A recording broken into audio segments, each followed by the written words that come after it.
Hello, in this video I'm going to show you how to check if your ZTE RedMagic 10R is in the lost database on the IMEI.info page. Alright, so we need to type the IMEI number of our device right in here.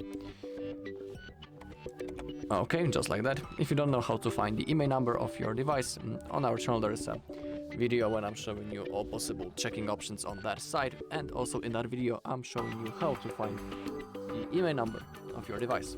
Alright, so now once you have typed it, click on this button, check IMEI. Now as you can see we have our device.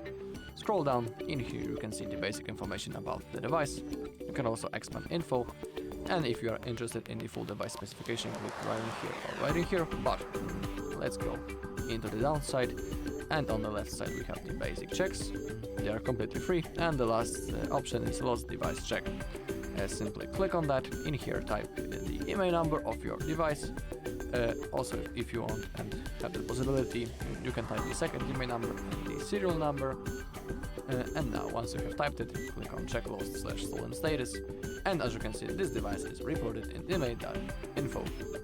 In my case, of course, because I just reported it on that site.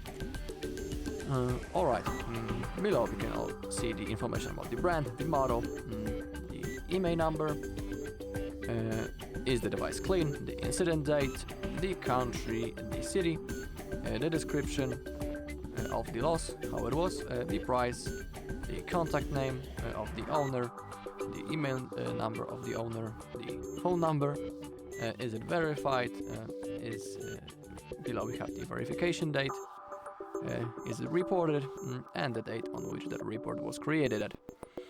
And also below we can perform the blacklist simple check and the blacklist premium check. But remember that for the premium version you need to pay.